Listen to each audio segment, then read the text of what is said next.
Hey guys, welcome to an interesting video on Wild Rift. So today we're back with an AP Ezreal supplementary guide, and as you guys can see from the title, we not only got a pentakill, but we also performed better than 100% of Ezreal, so a lot of exciting stuff coming up in the gameplay. But before we get into the gameplay, and before we even get into the loadout, of course I'm going to recommend you guys to take a look at Ezreal's basic guide for his skills, leveling order, tips and tricks, as well as some combos. But without further ado, let's get started. And before we actually get into the build, we're gonna actually go over here and take a look at why AP Ezreal works. So as you can see, his passive nothing to do with AP or AD, it's just attack speed. Now his Q scales with 30% AP. That's pretty bad compared to 120% AD. So that doesn't really work out. But where does the AP actually work out? Well, here we go. So your W scales off of 75% AP but only 60% bonus AD, so this is gonna scale way better with AP than AD. Your E, same deal. Instead of 50% bonus AD, it scales off of 75% AP. So once again, this works really well with AP builds. And lastly, your ulti, once again, same story. Instead of 100% bonus AD, it's going to scale off of 90% AP. And even though the absolute number of 100 is greater than 90, don't forget that firstly, this is bonus AD. And secondly, AD that you get from items is going to be like, 40, 50 AD per item, that kind of thing. But AP, you can get like 80, 100 plus AP per item kind of thing. So this is going to do way more damage on your ulti. So basically, all your spells are going to do more damage with the exception of your Q. And of course, this means that your main form of damage is going to be like more from your W than your Q, which is different from AD Ezreal. And of course, your auto attack is going to do a lot less damage because you're not actually, building any AD. But without further ado, let's jump into his actual build. So you'll see that this is not full AP because your first item is actually going to be Mana Immune. So why are we building Mana Immune? Well, for a couple of reasons. Firstly, we get the mana. Now, Ezreal, of course, still needs a lot of mana to spam spells. He's very, very mana hungry, and your other options of like Fimbulwinter or like Seraph's Embrace are just pretty bad. So Mana Immune is still the best option for that. You get Ability Haste to spam more spells, and when you evolve it into the Mirror Mana, of course, you're gonna get this bonus damage on your auto attacks as well as, of course, your spells, which is going to scale off of physical damage, which you don't have a lot of. But don't forget that the AP you get from this item, of course, is gonna get converted from mana. So you're gonna get a lot of mana because you're building AP. Actually, I don't even know if we have any mana in this build. No, we actually don't, so that doesn't actually really matter. But regardless of that, this is gonna increase the damage of your auto attacks, which you have really little auto attack damage. And this is also going to increase the damage of your Q, which is going to be still a significant source of damage, although it's not the main source of damage. So next up, we go for our Sheen item. Normally in AD Ezreal, this would be the Triforce, but instead we're going to go for the AP version, which is Lich Bane. So Lich Bane gives a lot of AP, Ability Haste, Movement Speed, and of course the Spellblade passive. Now don't forget that this Spellblade passive also scales off of AP. You can see it scales off of 50% AP, even scales off of your base AD as well. So, that's going to give you a lot of bonus magic damage. And also don't forget that this applies on your Q. So Q, of course, applies on hit effect, so it's gonna proc your Spellblade passive of your Lich Bane. So it's gonna make your Q do even more damage, and that's why Q is still a very significant source of damage for Ezreal. It's not something that you can ignore. So next up, Boots of Mana. This is really obvious. Boots of Mana, huge amount of AP, 55 AP. Of course, mana regen, really good for Ezreal. Movement speed from the boots, and of course, 8 magic penetration. Of course, to deal even more damage. So now here, on your third item, I feel you have two choices. So this is Nash's Tooth. So why Nash's Tooth? Well, basically, the long and short of it is, I basically just copied this build, from other YouTube videos. And basically what Nash's Tooth gives you in theory is it gives you attack speed to, of course, attack people down, gives you ability haste to cast more abilities, and it gives you 60 AP together with, of course, the on-hit passive of this magic damage on hit. So this is gonna once again increase the damage of your auto attacks, but it is also going to increase the damage of your Q because your Q applies on hit effects. Now I will say that the alternative to Nash's Tooth, which works really well as well, is going to be Riftmaker. Now Riftmaker, of course, gives you really good stats as well, health, AP, and ability haste, really similar. It's not similar because it doesn't give attack speed, but similar enough. Gives you Omnivamp, and of course gives you the Void Corruption passive, which increases your pre-mitigation damage by 9%. Now that 9% extra damage is insane. But the main reason why most of the time we want to go for Nash's Tooth instead of Riftmaker is because this, as you guys can imply from the first strike, is a kind of one-shot kind of build. And you will see that later on in the gameplay. You can basically one-shot someone with a Q combo, like from 100 to 0 literally. So Nash's Tooth helps you better with this one-shot kind of combo and playstyle because you can apply all the effects instantly, whereas with Riftmaker, by the time you've gone for your one-shot combo, it has not yet fully stacked. So it is good in longer drawn-out fights, which you are going to have a lot of because there still are a lot of team fights, but it's going to reduce your one-shotting power, so it's kind of just a trade-off. Next up, Death Cap. Now this one, obvious reasons. Huge amount of AP, increases all of your AP, and Void Staff, also really obvious, of course, to counter magic penetration. And next up, we go for the runes. So the runes. First strike, as I mentioned, this, of course, really easy to proc with Ezreal and his range, gives you extra damage, gives you gold, and in the later parts of the game, with this extra damage, basically allows you to one-shot people, as I mentioned. So since you're going AP, Gathering Storm, really strong rune. Of course, when you when you take this rune on an AP champion, of course every 3 minutes you get 4, 10, 18, 28, and this number multiplies really quickly. Not multiplies, but increases really quickly. This is going to give you a lot of AP. So Gathering Storm, really good on AP champions. Coup de Grace, to easily one-shot low HP enemies. You could also go for Giant Slayer here if the enemy team is very tanky. And Bloodline to just get some form of healing. Now, of course, Alacrity doesn't really matter here because attack speed doesn't really matter if you're trying to one-shot someone. And Sudden Impact is going to tie into your one-shot potential because you are, of course, going to put your E inside your combo, and this is going to give you the extra magic penetration, once again making it easier to one-shot someone. Now, finally, of course, spells, you go for Exhaust and Flash. And with all that said, let's now move on to talking about our gameplay. Okay, so now into the gameplay. This is going to be a really exciting gameplay. Of course, this is no real spoiler because you can already see it from the title, but we're going to get a pentakill. We're going to be 100% better than 100% of Ezreal's at our rank, which obviously means we're going to perform pretty well.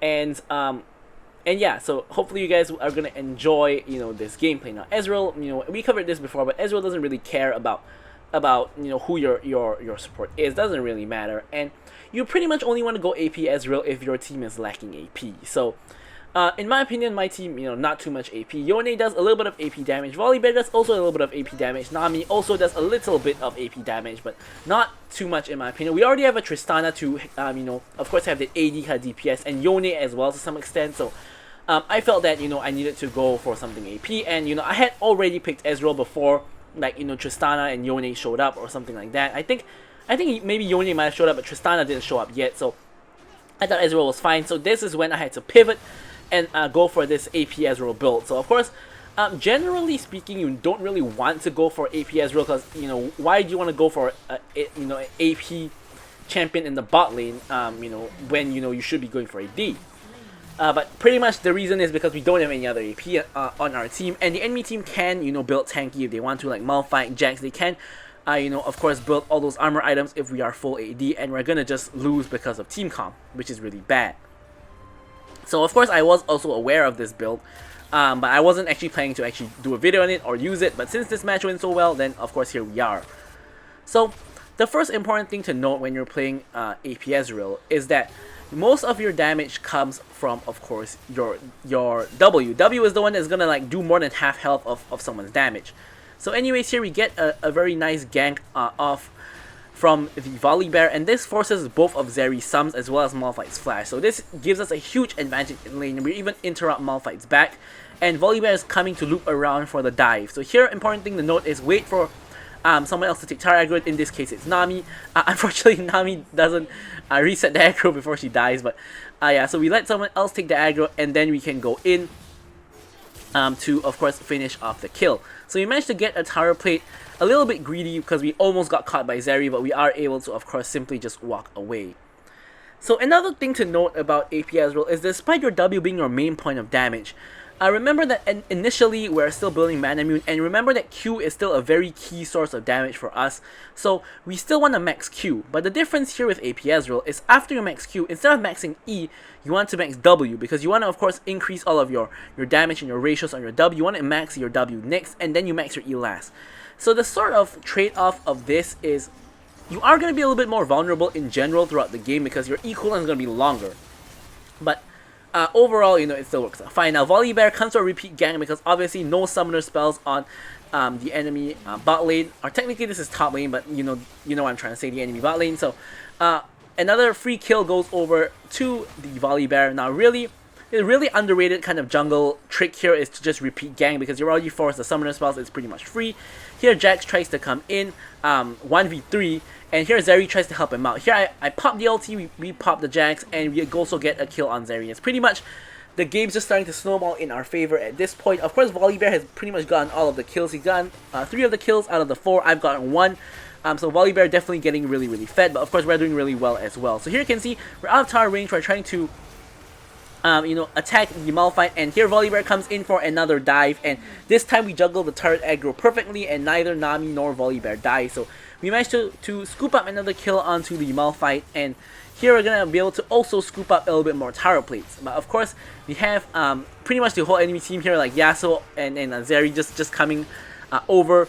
Yasuo tries to chase us down, but nothing too much really happens here, and we are able to pick up the kills, pick up the plates, and scooch back to our own tower and go back to base. So here, I picked up my Manamune, and of course, as we know, when we pick up Manamune, you want to, of course, start spamming your spells. Now, in this particular match, I've actually decided to go, instead of going for the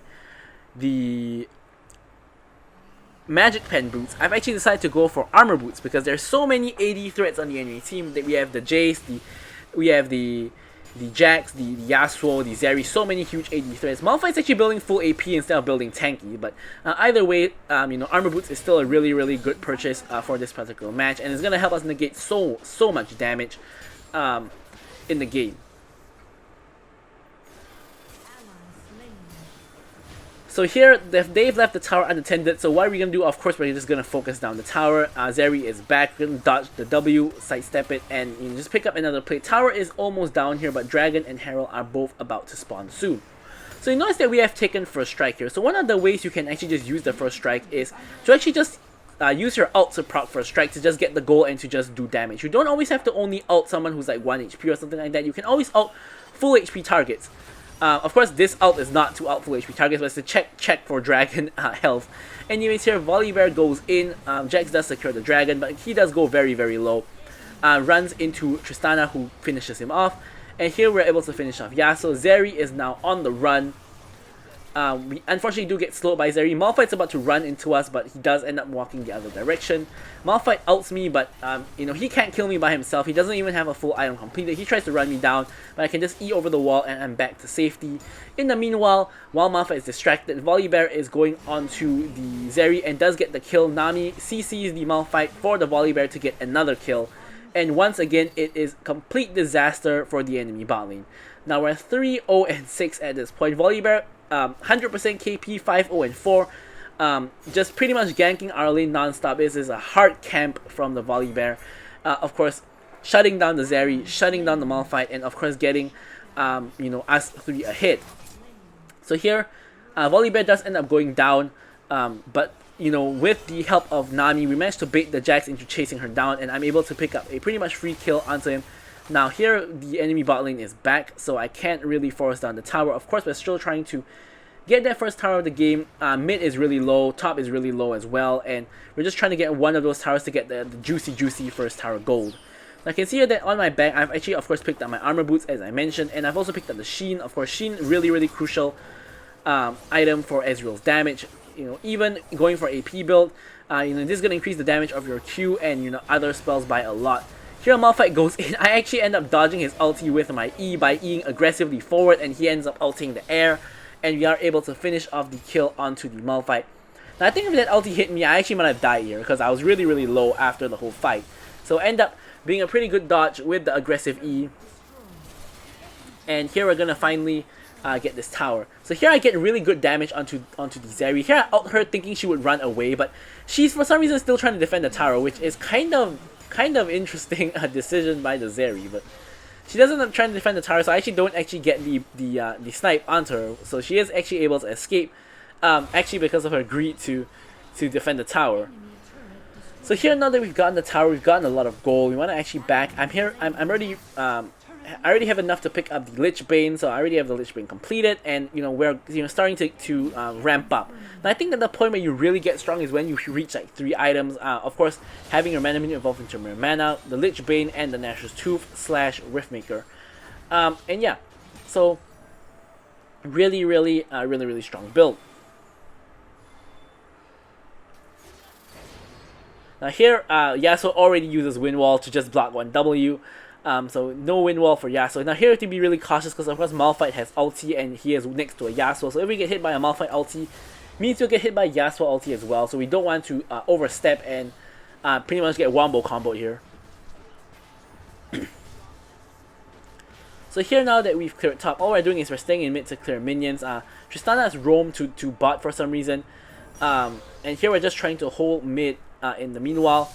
The top wave is of course crashing in, and it doesn't look like anyone is actually pushing the top tower, thankfully for us. The Zeri actually rotates down to the mid lane. Here I tried to ult, but end up just doing a little bit of damage to the Jax, almost nothing much. But we do get 45 gold from it, which is not bad.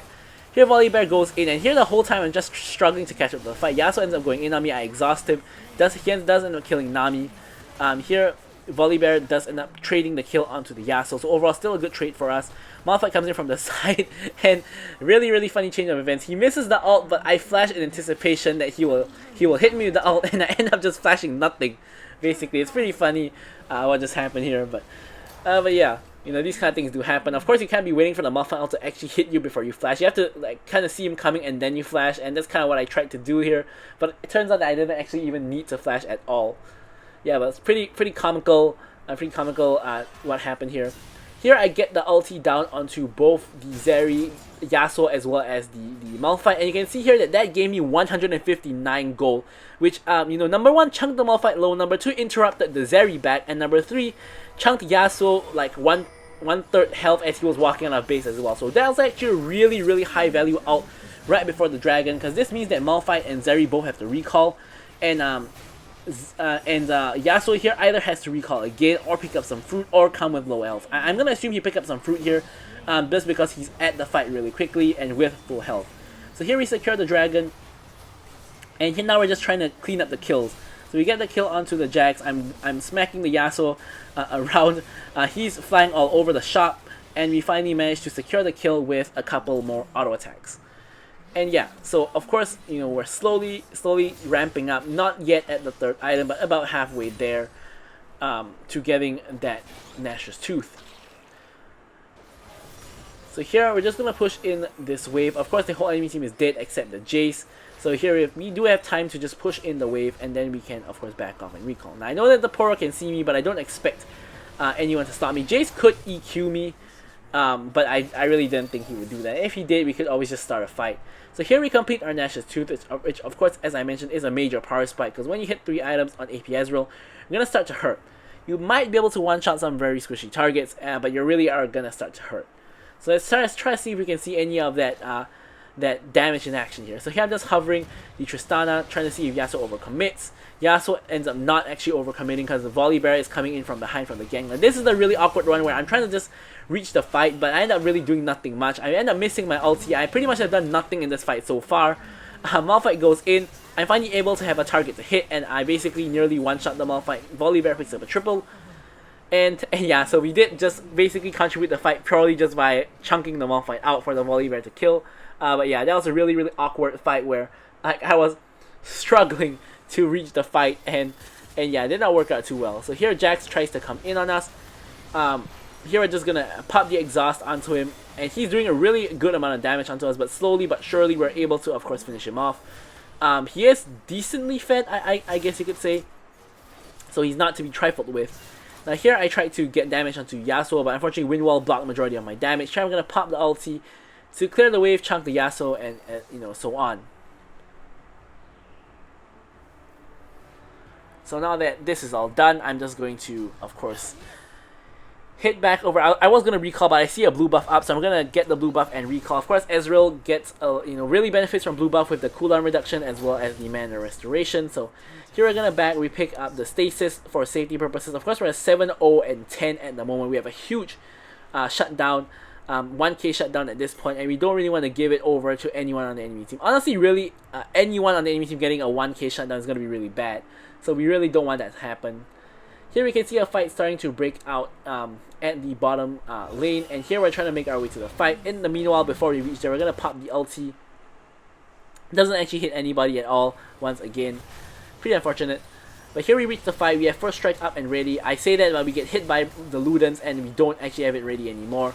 Here Yasuo tries to go really all the way in, and look at the damage from, I think it was like a Zeri Q or something like that. So I'm put really low, and I flash out just to be safe, but I don't know if I actually needed to flash. Now here no fruit for me, unfortunately.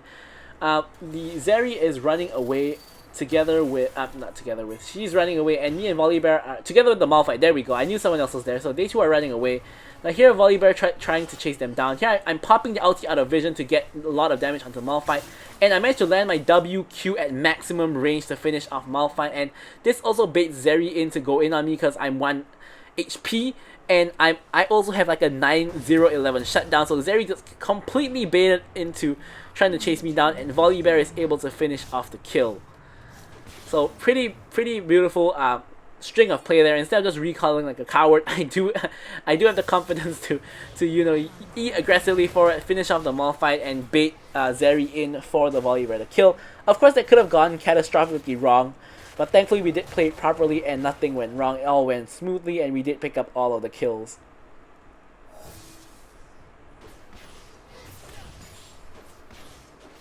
So now nothing too much is happening. Oh, we're just gonna clear out this mid lane. And here Jax is getting caught, and here I'm just blasting him basically. He's really tanky chap. Before we get our death cap, we probably won't be able to do all that much to him, but you know, when we get our death cap, we're probably gonna start destroying him. So here Malphite's coming in from the back. I'm running away from Malphite because obviously I don't want to get ulted by him, so I'm just running to the relative safety of my team. And yeah, so here Dragon is actually up already. Here just getting down a little bit of poke onto the Malphite. You can see that it's not really poke anymore. We're kind of just going all in on him. Volibear finishes off the kill, so kind of end up wasting my ult here. And we're just trying to basically start getting the river control so that we can start, of course, going for this dragon, which is exactly what we do. We can see that basically the whole enemy team is still around the premises. Trying to see if anything can get done. We get the dragon. I'm trying to chase the Yasuo down. His shield eats up all of my damage basically. But here he foolishly goes back in, and I'm able to finish him off with my W. Now next, of course, we have Yasuo dead, Malphite's dead. So here we're just pinging for Baron. Of course, because also we can see a fight happening between Zeri and Yone, as well as now Jace at the top side of the map. Jax has actually come here to try to steal. I exhaust him once again, and we're slowly blasting him down, and we finally end up picking up the kill onto him, and then we can continue on with our Baron taking efforts.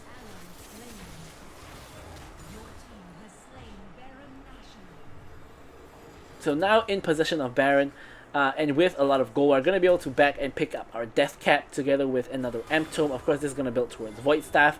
In fact, if the enemy team is not tanky, you could even go for Riftmaker in this slot, but I think that in this particular case, I mean honestly in this particular case you could go for Riftmaker. The enemy team really isn't all that tanky.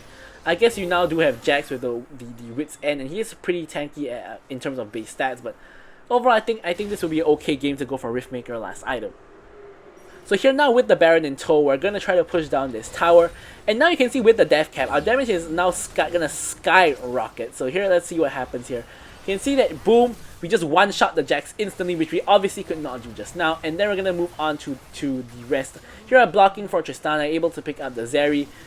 Here we flash in, try to get the Yasuo, we finally get him with the E. And now we're going to just try to finish off this tower. We hit the Malphite and we're able to kill him as well. Here, the Quadra and the Pentakill is going to be on this Jace. Jace gets smacked away, 1 HP. We're able to get the Pentakill right before the base explodes, and we didn't even have time for the announcer to announce the Pentakill. But we do end up getting it either way. But yeah, hopefully you guys enjoyed watching the video. I'm going to leave you guys with the stats as usual. Thank you guys so much for watching, and goodbye.